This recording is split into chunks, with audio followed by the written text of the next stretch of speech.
Hello,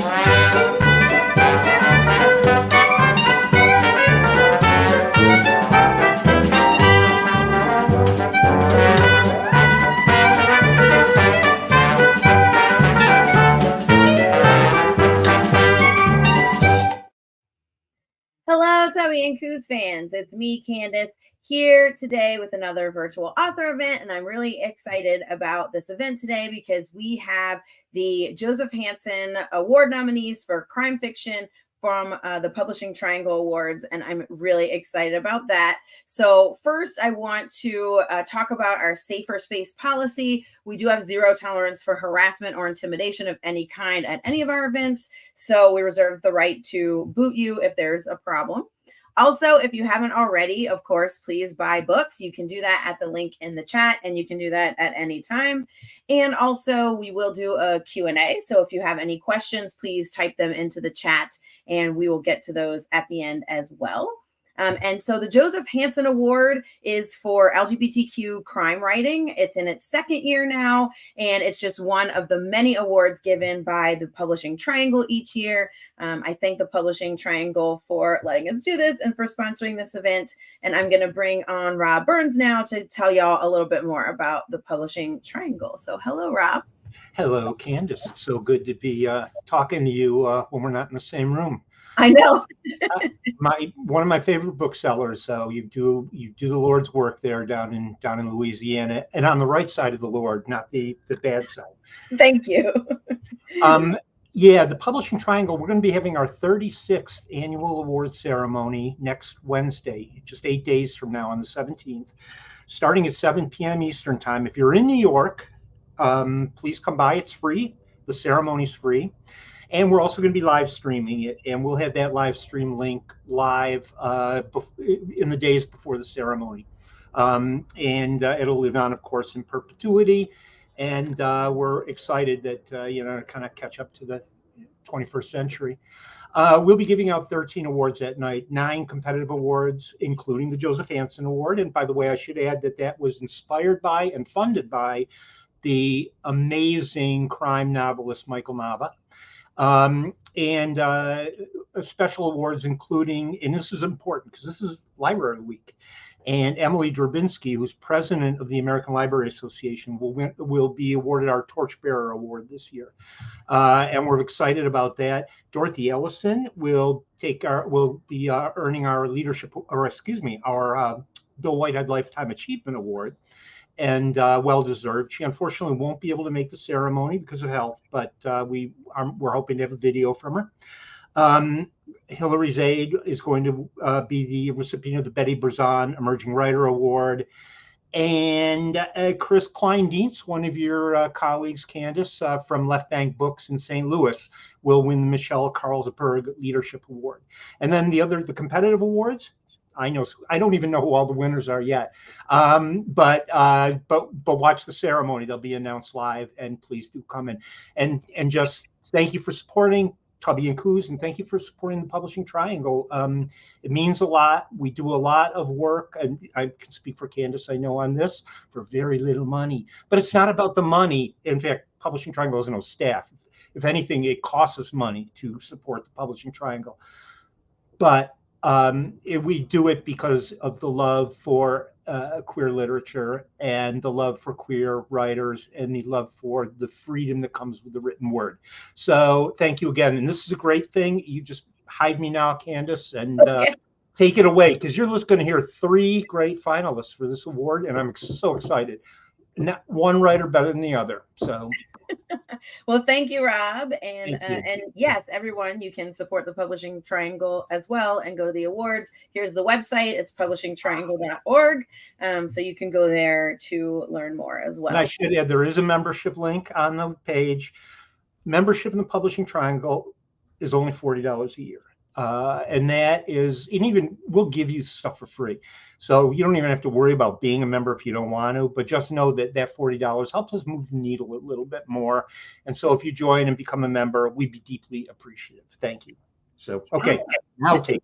Thanks so much, Rob. And now I'm going to bring on the three amazing authors that we have today. I am very excited to have Renee James and J.M. Redmann and Robyn. And I'm sorry, Robyn, I should have asked you how you pronounce your last name. Is it Gigl? It is not. It is Gigl. Gigl, got it. I'm like, oh man, Gigl would just be so fun. I know. We're all disappointed. But hello, I'm so excited to have you all here today, and thank you for taking time out to do this event. And I would like for all of you to introduce yourselves a little bit and tell us all about your book that is nominated for the Joseph Hansen Award. So, Jane, since you're right next to me, you can go first. Okay, sure. My book is called Transitory. I actually have a cover sitting, the book sitting on my desk. Usually it's sitting over on the shelf when I have moments like this. It is set in New Orleans because I lived in New Orleans for over 32 years. And I am a cisgender lesbian. I'll be upfront about that. But and my character is also a lesbian private eye. A dyke dick. And this is the 11th in the Mickey Knight series. And one of the things that, in my day job, I worked in public health. I retired fairly recently.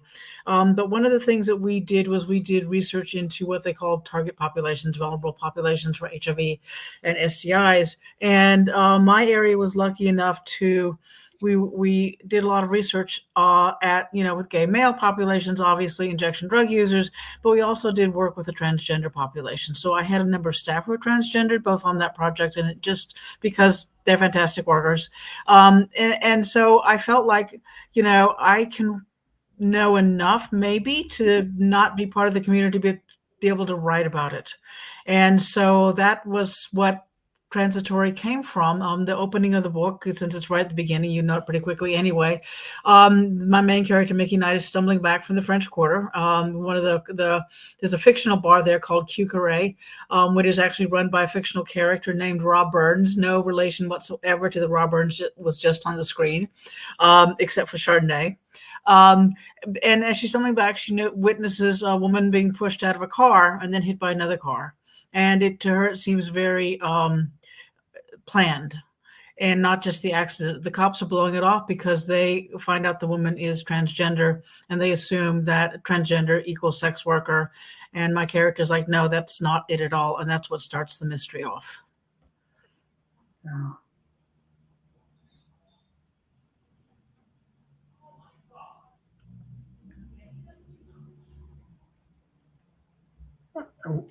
We can't. Okay. Yeah, it would help if I wasn't on mute. So thank you, Jane. So that is Transitory is the name of your book, correct? Mm-hmm. Yes. And that is the first one. And Renee, if you want to go next and talk about your book, BeatNikki's Cafe. Oh, sure.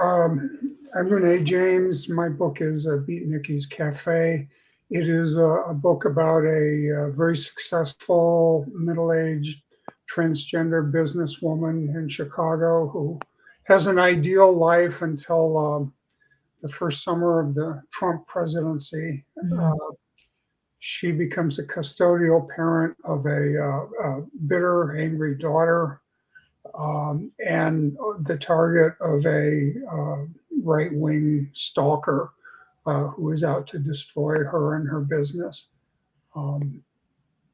That is my fourth, I think, or fifth crime novel with a transgender heroine. I like to think it's my best. I think I did a better job with the plot. The heroine, Nikki Finch, is proudly imperfect. She loses her temper, especially with her teenage daughter, a lot. And those of you who have ever had a teenage daughter will recognize that symptom, but we don't often acknowledge it in fiction. And that's it. Okay. You're on mute again. What about your book, Robyn? Let's keep myself off mute. I just don't like the ambient noise, Hi, Candace, and thank you so much for doing this and for having us. My name is Robyn Gigl, she, her pronouns, and my book that's nominated is Remain Silent. There you go. And Remain Silent is the third book in the Erin McCabe series. Erin McCabe is a 30-something criminal defense lawyer who also happens to be a transgender woman. In my day job, I am an attorney, and I have done a lot of criminal defense work in my day, and I happen to be a transgender woman. So go figure where I came up with Erin McCabe. And so Erin in Remain Silent, she and her law partner, Dwayne Swisher, wind up in a couple of matters. First, Erin is under investigation for the murder of one of her clients that she just met with. And while that case is going on, Erin is called upon to represent the mom of a young trans girl who has taken her daughter and fled because a judge has put custody into the hands of the daughter's father, who wants to put her through conversion therapy. Mm-hmm. So those two cases are ongoing throughout the whole time, and at some point they collide. I like to say that Remain Silent was my angry book. I wrote it during the time when all of this started in terms of the attacks on the trans community and the various laws that have been passed and everything else.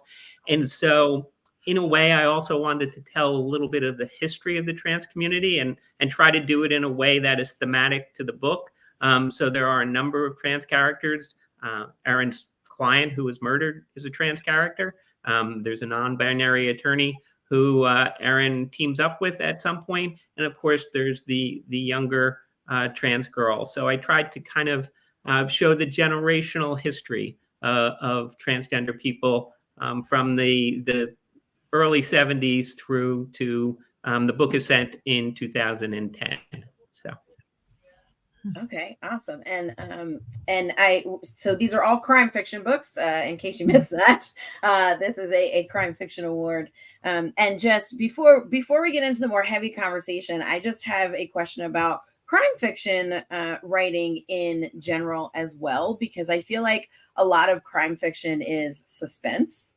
And so I'm just wondering how you go about, like, the best ways that y'all have found to sort of ratchet up suspense in your crime fiction, and how do you keep readers turning the pages just as a writer? How do you keep the guessing game going on throughout the book? If y'all have any inside knowledge of how you do that when you're writing. Well, I'll go ahead. Since I've probably been writing longer than most people here, I can see the gray hair. I think it's about character. I mean, I really think that you make people care about your characters. You make them care about your main characters. You make them care about your secondary characters. Once they care about the characters, then they care about what happens to them. And I think any book is, the intersection of when there's a moment in those particular characters' life when story happens.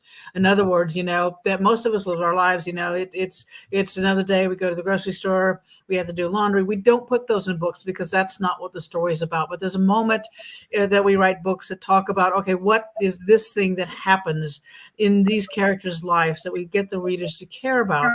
And I think for mysteries, mysteries are about justice. It's about a world being broken. And then how do you unbreak that world and try and bring at least a little bit of resolution or wholeness, or at least, or at least defining, what is just, which oftentimes that those of us who write queer crime fiction have been left out of.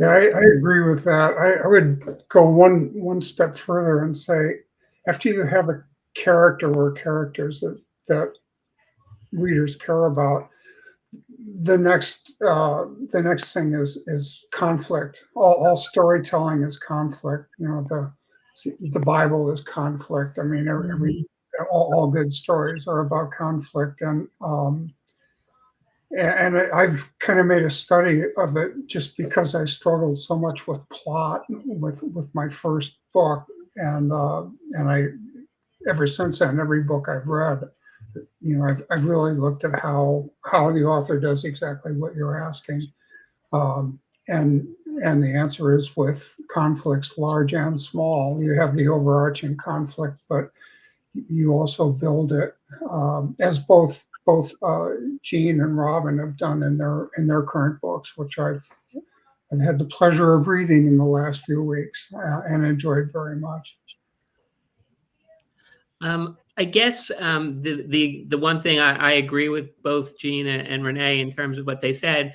I write legal thrillers, so I am in an area where there is drama built in. I mean, everybody likes a good courtroom drama, and I take the characters and put them in situations that people want to know what really happened and who did what, when, those kinds of things.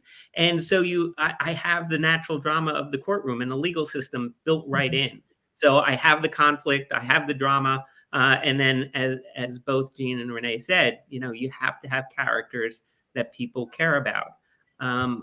And in all three of my books, because I'm dealing with a transgender criminal defense attorney, she's dealing with the issues that are facing the transgender community in her own life, and then in the clients that she's representing. So it gives me the opportunity to present those issues to a larger audience and hopefully to a cisgender audience. It's interesting with conflict that we've come such a long way in that relatively short time I've been writing fiction. My first book was around 2010 or something like that, and the main conflict in that book was just that the heroine was trans. And that was, going back to that time, we've evolved really fast since then. But at that time, even in a fairly advanced civilization like Chicago, that had a lot of built-in conflict and danger. Just being trans, just showing yourself on the street, and that I'm happy to say has changed radically in the last 15 years or so. Even though we're fighting this battle with the MAGA crazies and so on, this too will pass. Hopefully. Hopefully in our lifetime. Yeah. Yeah. It's going to have to pass pretty fast for me, but I'm older than you. Well, I also want to talk about writing trans protagonists, because I do think that it is super, super important, especially right now, to show queer people in general, but especially trans folks as heroes, as lawyers, as detectives, as everyone.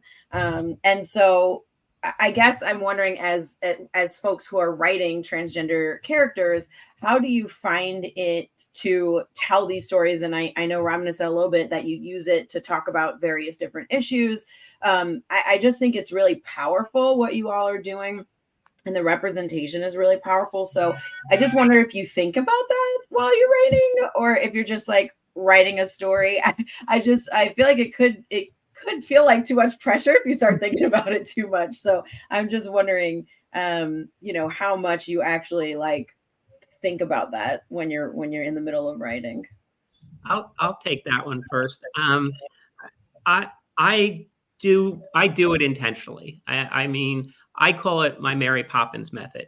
I write legal thrillers, and I want anyone who likes legal thrillers to want to read my book. So that's the spoonful of sugar. You give them what they want, that it's a legal thriller. And then you give them the medicine, which is to try to educate them within the story without stepping outside that legal thriller as to the issues that the trans community and certain trans people are facing. And so, I mean, yes, it's very intentional on my part. And I think it's also important. I am one trans person. I am a very privileged trans person. I'm white. I'm an attorney. I'm secure financially, all those things.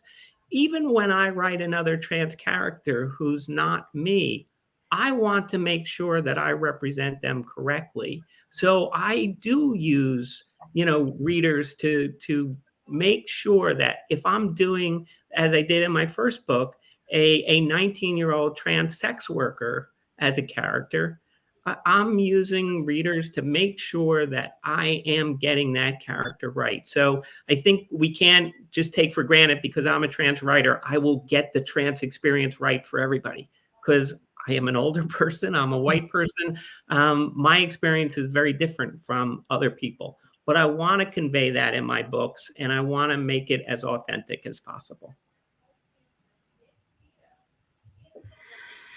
Yeah,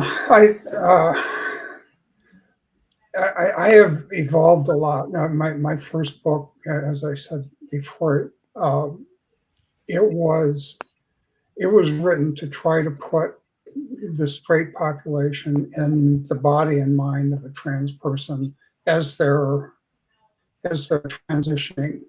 That first year of transition, circa 2004, I think was the setting. And as I said, the conflict there was, fear was a big part of it.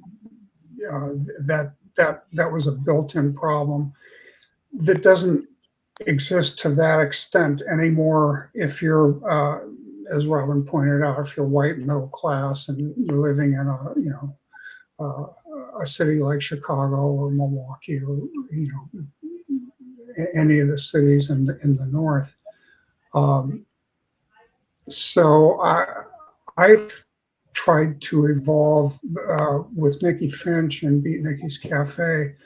I set her up as actually I modeled her after somebody a lot like Robyn, somebody who's already successful, who has a lot of self-assurance, doesn't really think about being trans anymore, except when it's thrown in her face. But being trans isn't her biggest problem. Her biggest problem is a teenage daughter that she's having a really hard time living with, and this stalker, and the stalker can happen to anybody. I put in a right-wing theme because I go crazy with the MAGA stuff and I need to vent, so I use my writing to do it. But my basic point is I'm trying to use trans people as they're just regular people. They happen to be trans. They could be black. They could have a big nose. I mean, that's what I'm angling for. And if I ever get another book done, I want to have trans characters, or at least one who is really flawed. We tend to want to paint trans people as these like Cinderellas, who have been wronged by society. But the truth is, in our community, there's as many jerks per capita as there are in any other segment of the population. And I think we need to deal with that, or I do. Yeah, it's I'm because I'm not transgender. I am, like I say, a cisgender lesbian. My first book came out in 1990, and then again, writing about being a lesbian, it was I never expected to be published by a big publisher. I got published by some of the small ones, but it's been one of the things I've struggled with, but I have to do is I need to write outside myself. Like Robyn said, writing about someone who's very different from her. I think all writers, we need to be brave enough to populate our books with people who are very far outside our comfort zone. And I wasn't writing a book with a large number of transgender characters in it, because obviously there's the woman who, at the beginning of the book, who is murdered, but she has a community and she has friends and she has family, and she is surrounded by a lot of people that care about her, and trying to capture that community, that sense of those of us who have often been alienated from the so-called systems of justice. One reader commented that my book was too harsh on the police, and I thought, yes, I did the right thing there, because I think a lot of communities, African-American communities, transgender communities, oftentimes the so-called law enforcement is not necessarily on our side. So I felt I needed to, I'm not writing for the transgender community, because there are plenty of talented writers like Renee and Robyn and many others who can do that. I really can't, and I shouldn't. But I know that within the lesbian community and the feminist community, there are some idiots, the TERFs, which I just can't wrap my head around. But I first of all wanted to educate my readership. I think I have a fair number of lesbians who read my books, and educate them, and also just kind of take my stand. Is that the book makes very clear that I am going to be incredibly supportive of the transgender community. Transgender people are people. They should be treated like people. And that's one of the things I wanted to accomplish with this. Like I said, I felt I had to do a lot of research, a lot of, both reading and talking to people. And my publisher had a sensitivity reader, as which we all should when we're going that far out of our comfort zone to make sure we get it right. If I haven't, anyone, please feel free to tell me, because I'm hoping to write a few more books. And if I got it wrong, I want to get it right sometime in the future. Yeah, and I will comment a little bit on what Renee said about flawed characters, because I always say that, like, I know that we've come really far when I see a really good villain who is like queer or trans, because there's so many, usually when I see villains, they are just like comical, right? If they're queer, or there are a lot of these like queer coded villains who aren't like openly queer, but then they're just for some reason the bad guys are just always, kind of coded that way. And I'm like, no, I want a really good, like, flawed, or like a straight up just like villain, like, because like queer people are assholes too. And I say this all the time, like, not everybody is good. And I know we need, like, I like the queer joy and we need the queer joy, but I'm like, oh man, I am so ready to see some like evil villains out there, I'm going to take a little bit of a contrary position, and Renee, you write your book and you do what you need to do. But I mean, from my perspective, and I agree with everything everybody's saying. Yes, there are people in our community that are idiots. Okay. And as Renee said, that's in any community. However, I'm not sure that I want to write about them, because there's so many people out there that are trying to put down trans people, that are trying to put down queer people, that are scoffing at us and who we are, that I want to present, to the extent I can, people in a positive light, so that, when I was growing up, there was nobody like me. And I know, I've listened to gay, lesbian, bisexual authors say the same thing. I grew up 50s and 60s. So there were no characters like me. And so not that I expect, kids 15, 16, 17, 18 to be reading my books, but maybe their parents are reading my books. And I want them to get a positive viewpoint of someone who's trans, because there's enough people giving them the negative viewpoint. I totally understand that. I guess let me clarify a little bit what I was saying. No, I wasn't. No, I know. But I mean, I'm saying that I'm ready for that, because I feel like I agree with you that, like, right now, for sure, I feel like that's what we need, because trans people are villainized enough in society.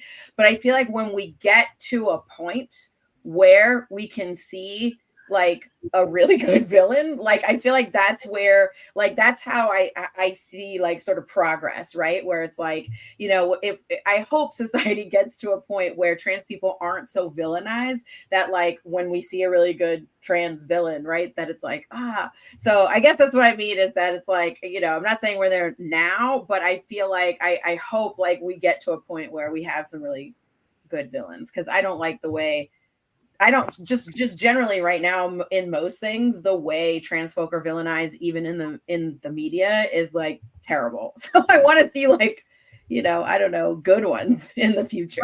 I think we've come a long way that way. And what I was suggesting, wasn't an extreme. I'm just thinking, like, when I look at the storytellers that I think are really great, that entertain me, like the guy who wrote Get Shorty, I can't remember, Elmore Leonard. Is that Elmore Leonard? All his characters are bent, and so like in that case, he's got a bone crusher, bill collector who doesn't crush bones and he's more into movies than movie people are. I love that, and you can do that with a trans character who isn't true to the stereotype. And I tried to do it with Nikki Finch. I mean, in her arguments with her daughter, there are times when she's very inappropriate according to popular belief. In real life, she's pretty much like most of us that have ever tangled with a teenager. But that's what I mean. You know, not being not being a princess and not being a victim all the time. My favorite trans authors their trans characters are not victims, and that includes very much. So, Well, I'll do a shout out to Rob Burns, who needs to write another book, but he has a cast of a gay couple that are two grifters, and they bring together their gang to try and swindle various, like a big church in Virginia that's not on the right side of anything decent. And he does a quite good job of having gay criminals. But yes, I get what you mean. I also understand. I am reluctant to make the vulnerable people the people that have to struggle just to live, because I think most of damage comes from people who have power. And so oftentimes, and this is probably giving everything away, but oftentimes, my villains will be the ones who have the power to really do damage. Because I think that's where the worst villainry is. The people, it's not us who, we're queer or trans, non-binary. Sometimes it's courage just to get through the day. Courage just to go to a doctor's appointment and have to deal with, talking to the receptionist and filling out paperwork. And I think we need to show that kind of courage. I think that oftentimes people aren't aware that it takes to live in a different body, in a different life than what is the so-called mainstream American. So I'm fine having flawed characters. I'm fine having characters who screwed up. I think one of the most heroic things in characters is those who are really messy and flawed and fucked up, I'll go ahead and say it, but who still somehow manage to pull it together to get the right thing at the end, even for the wrong reasons. And to me, that's what's fascinating, is walking that edge of, this is an imperfect person.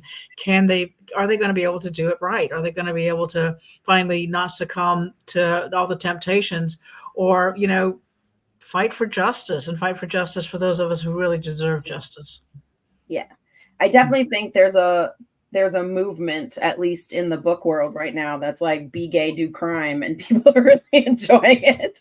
We're like, oh, look, we call them disaster queers, because they're just like a hot mess and they're doing stuff and you're like, what is happening? And those can just be really fun sometimes, to just have like really flawed people who are just like pirates or whatever. I'm mostly in the genre fiction world, right? And in a lot of fantasy, that's like kind of what we're seeing now. So I guess I just sort of enjoy that, but it's fake worlds, right? It's not the real world, which is a very different sort of thing too. But it's a reflection of the real world. Yeah, it definitely is.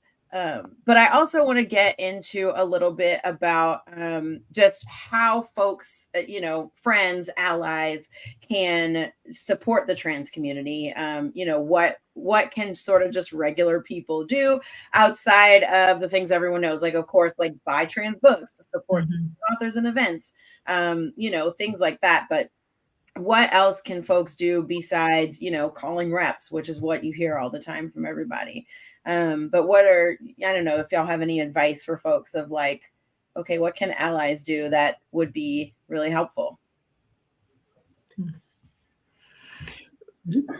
I can't get past marketing. I mean, to me, you overcome bigotry and prejudice by becoming mainstream, and as we have a lot more trans authors and trans characters today than we did when I started out. I think the more that progresses, the less edge the MAGA types will have.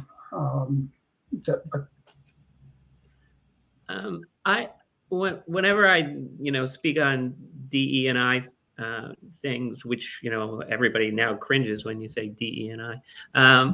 You know, I tell people in terms of being allies, yes, voting, doing things like that, those are all important.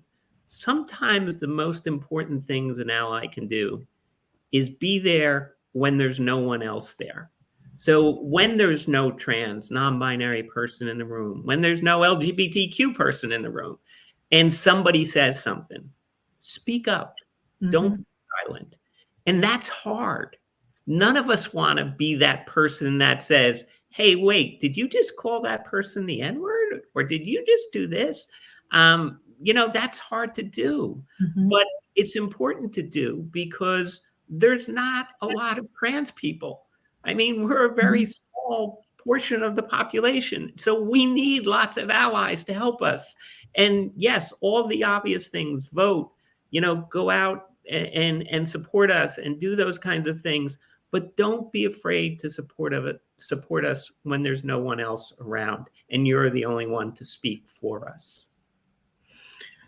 Yeah, all of that and a lot more. And I think one thing we need to remember is to educate women that this whole sort of trans thing is really gender panic.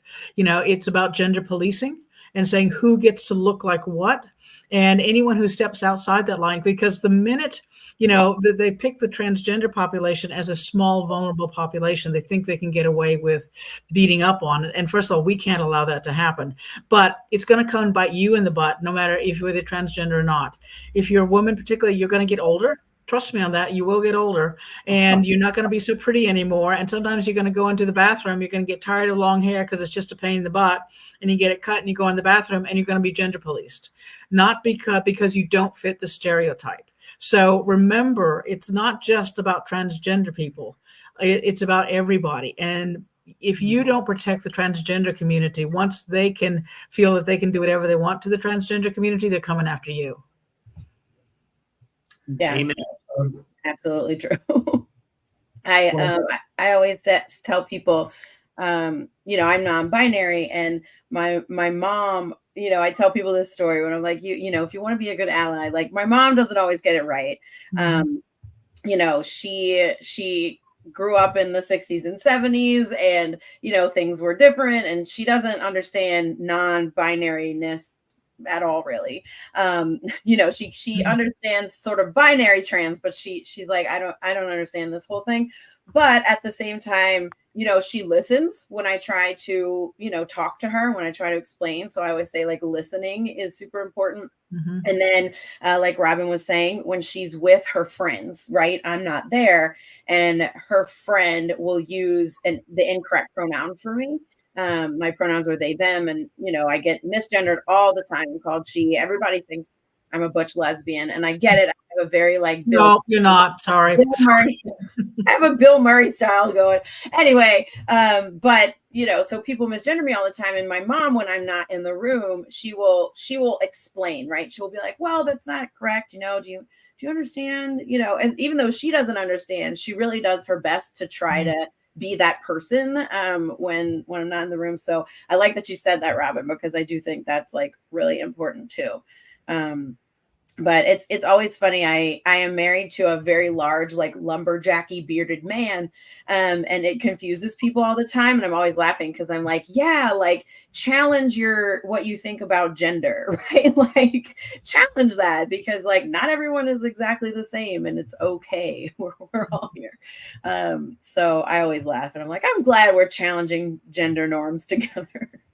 But yeah, I think that what you all do is so important.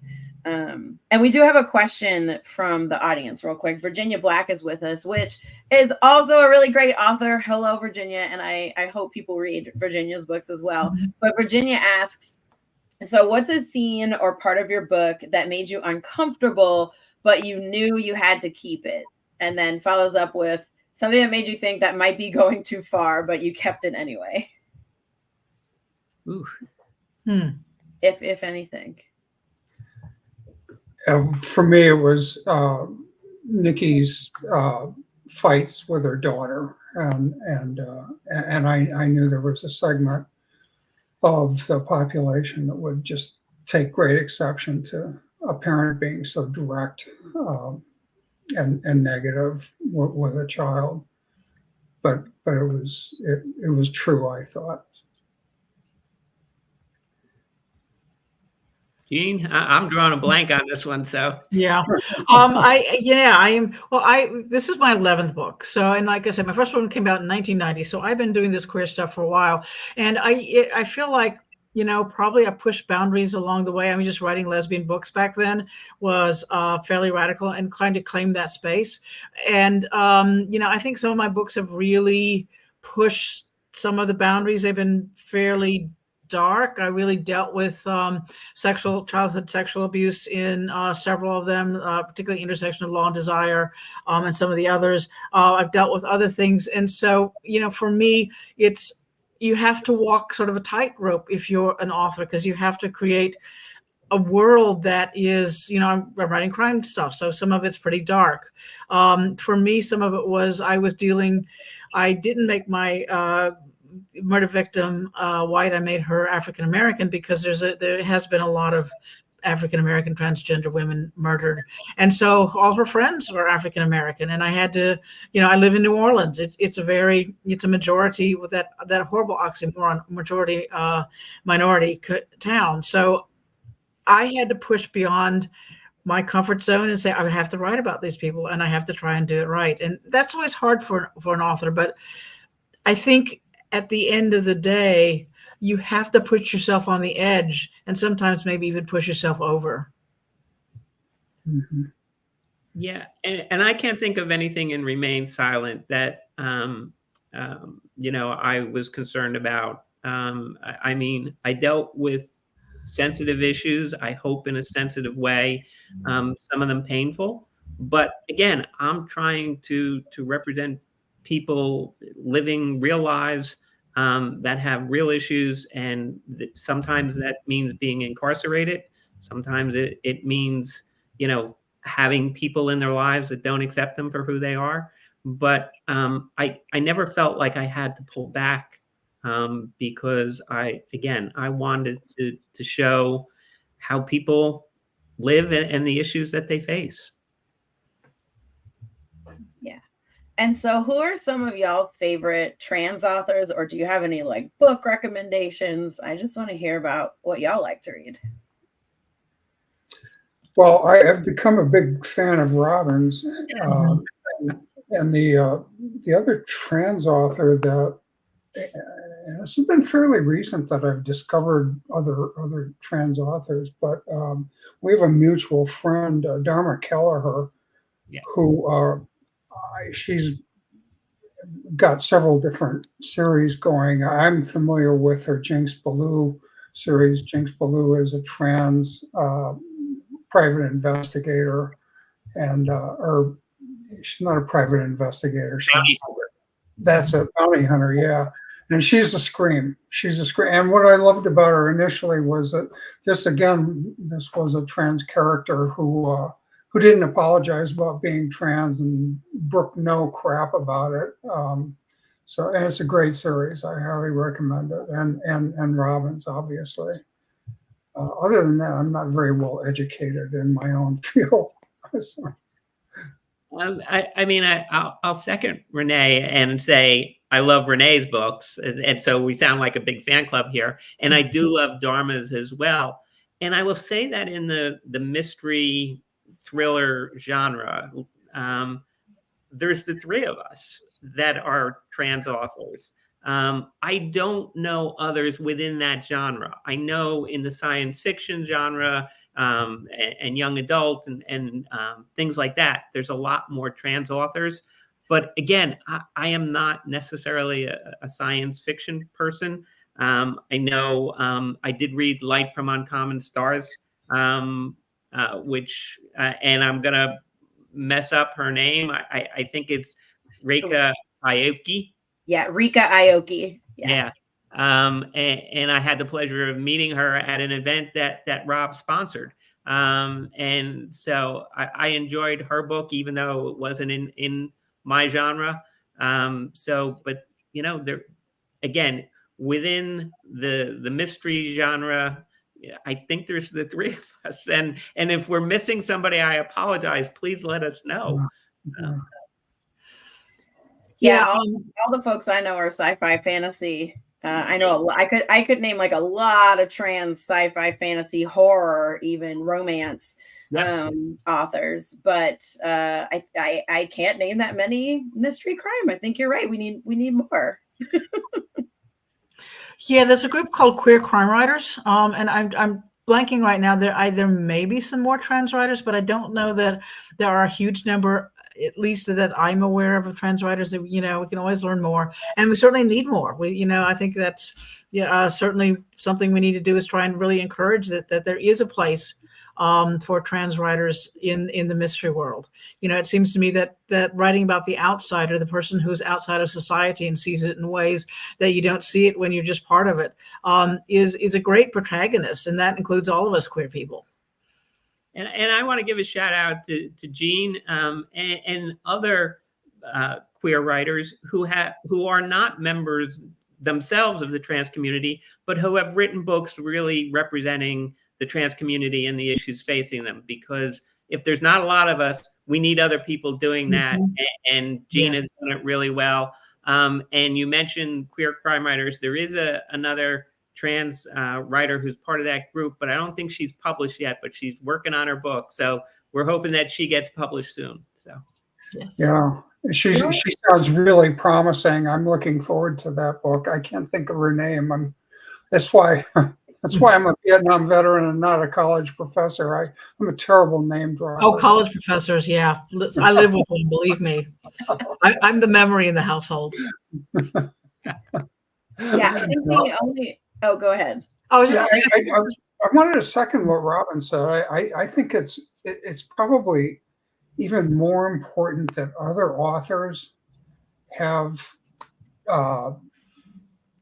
respectable trans characters in their books. It's probably even more important for that than for us to write stories about trans people. They're both important, but the more that helps us mainstream who we are and all the variations on who we are. You talk about non-binary. I'm gender fluid.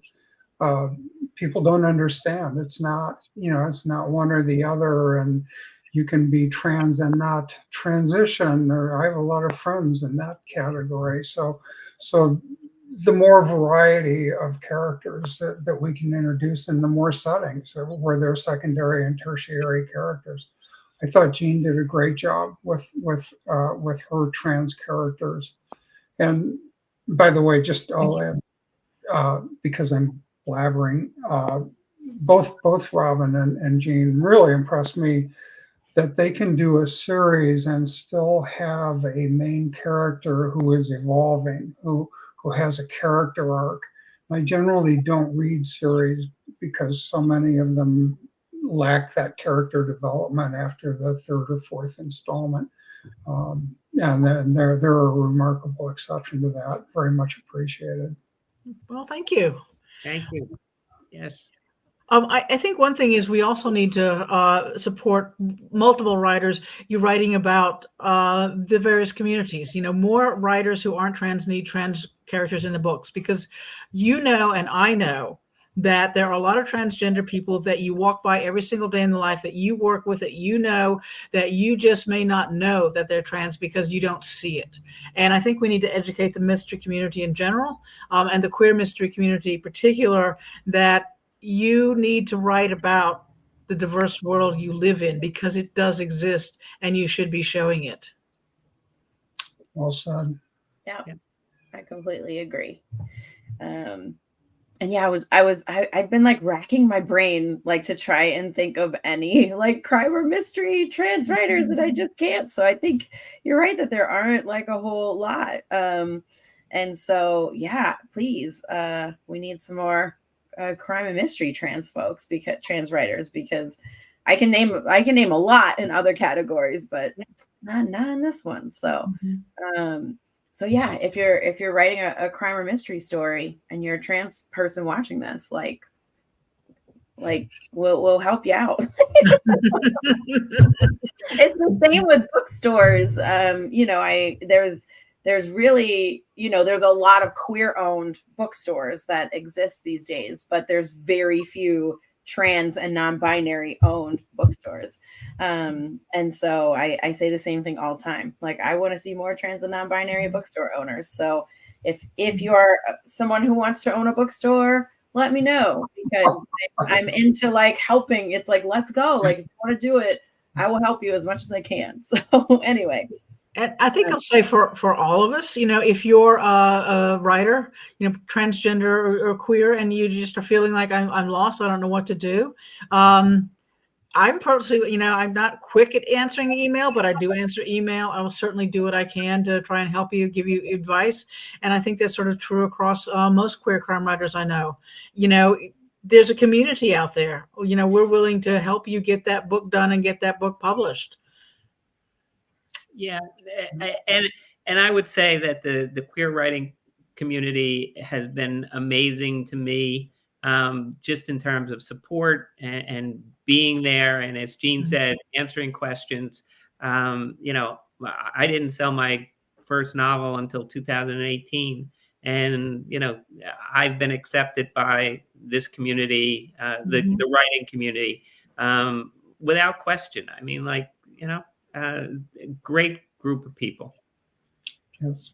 Yeah, I agree. I also, the queer writing community and the queer book selling community.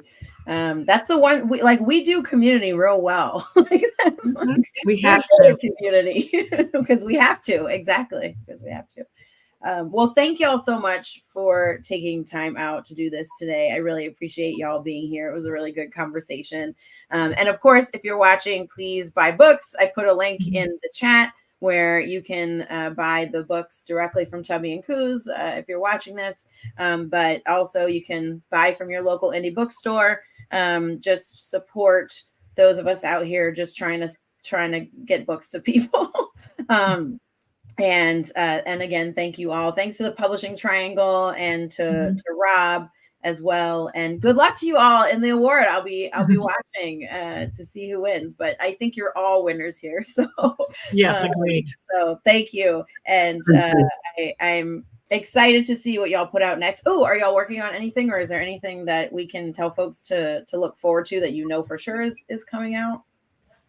I have book 4 in the Erin McCabe series that will be out on June 25th, called Nothing But the Truth.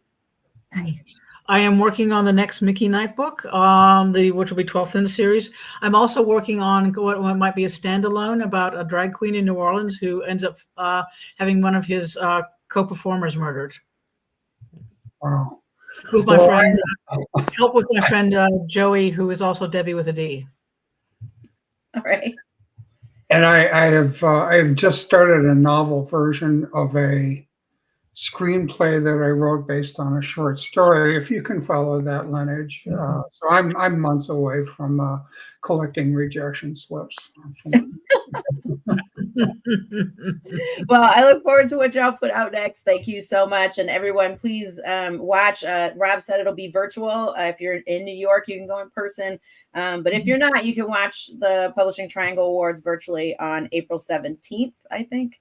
And if you go to publishingtriangle.org, you can get more information as well and sign up for the newsletter so that you get all the info. Please do that as well. And thank you to all of you, and have a good night, everyone. Thank you, Candace. Yes, thank you. Take care. Good seeing everyone. Good night.